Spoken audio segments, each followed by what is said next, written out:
Welcome to Local Image for March. I'm Judy Skyboss. There's no doubt that we've had one pretty brutal winter, but even so, we've managed to make the most of it by getting out and enjoying many fun and frozen winter events here in the northeast suburbs, including one that was brand new to White Bear Lake this year. The Art Shanties Project came to town to set up shop for visitors each weekend throughout February, and we stopped by to take part in a variety of art on ice.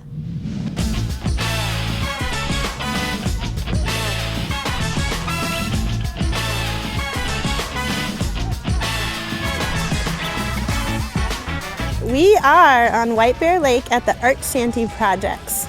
The Art Shanty Projects is kind of a temporary artist community art event. You have to see it to believe it.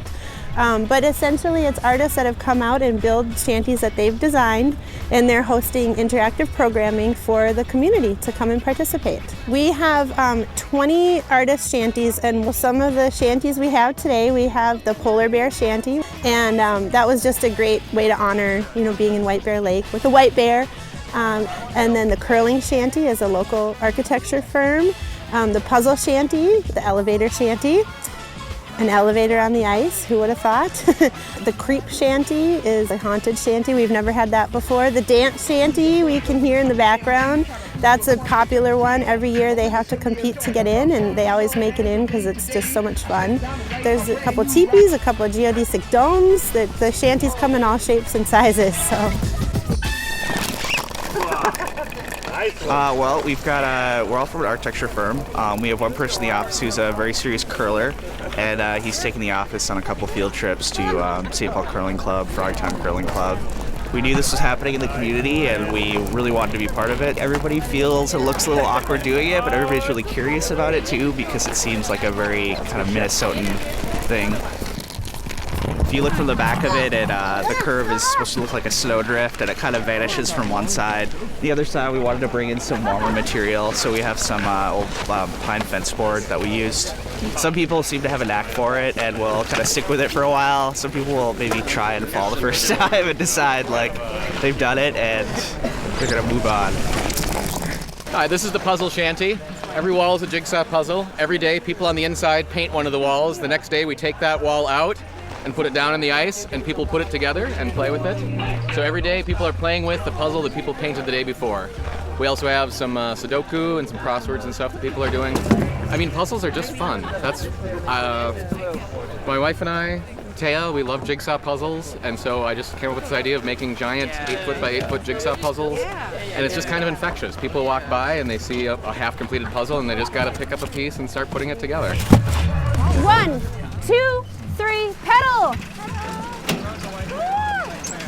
Holy buckets! The machine underneath was welded by a group of welders, Matt Carlisle being one of the super geniuses that made this incredible machine that 10 people sit on and pedal. One person steers. It's on a VW chassis.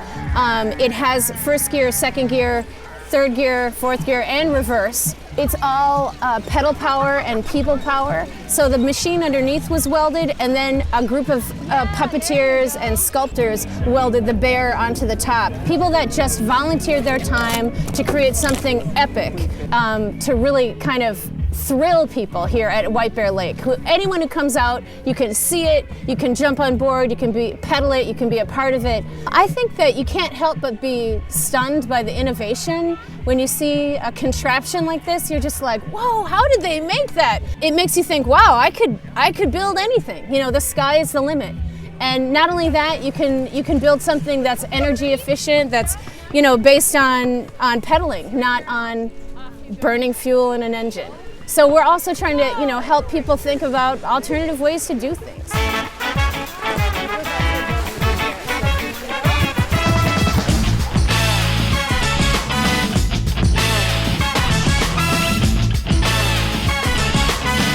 I think the goal of the project is really to give people a reason to get outside, to interact with one another. In winter, we're very isolated.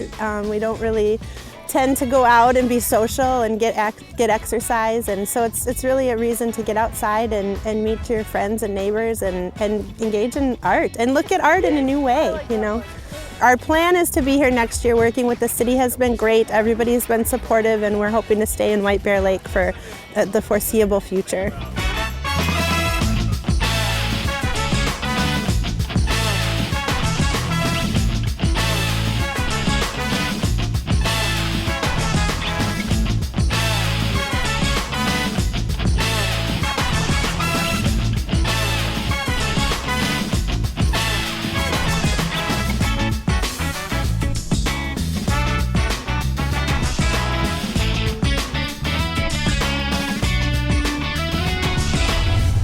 We're happy to hear that the Art Shanties project looks to be coming back to White Bear Lake again next year. So put that in your Things to Do in 2015 folder.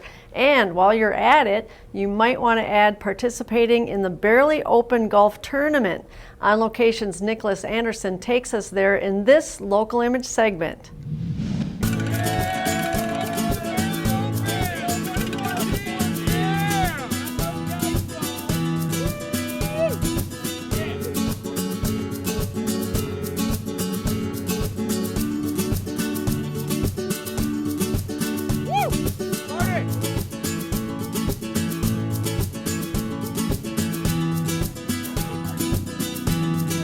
Welcome to the 7th annual Barely Open Golf Tournament on Ice. It's a major fundraiser for the White Bear Lake Food Shelf. We've got Lexus of Maplewood as our signature sponsor, and the event is run by White Bear Events and the White Bear Lake Rotary Club. As you can see around you, the participants are having a great time. We've got beautiful weather this year. We've got a record crowd. And once again, the amazing citizens of White Bear Lake are turning out to support a good cause, the White Bear Lake Food Shelf.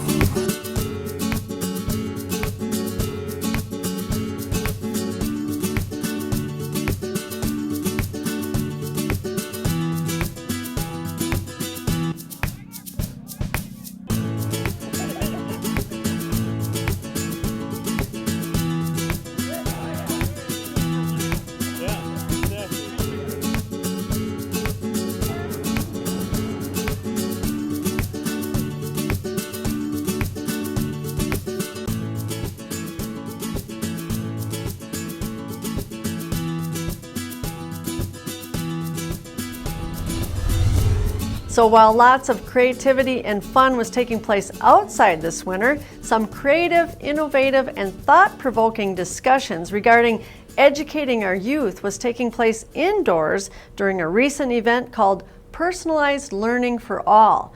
The movement towards utilizing this new approach is growing locally and globally, as we learned during the forum held at the Academy for Sciences and Agriculture High School in Vadnais Heights.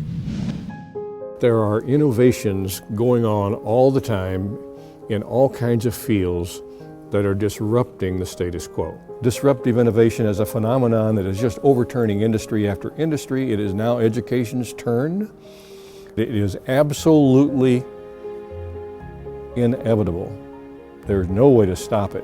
What we have here today is as vivid and persuasive an example as you're going to find any place of a teacher who, seeing how the conventional methods were not working, commits what I call a major act of audacity.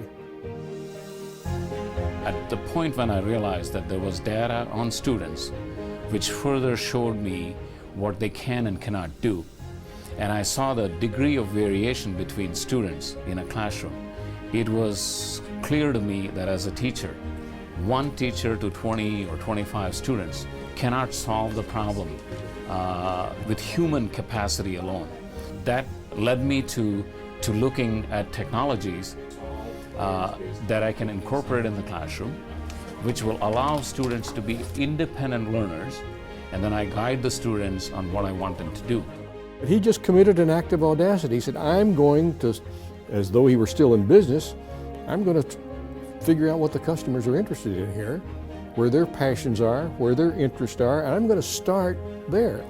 It follows the same trajectory, but he became a disruptive, innovative force inside a single school.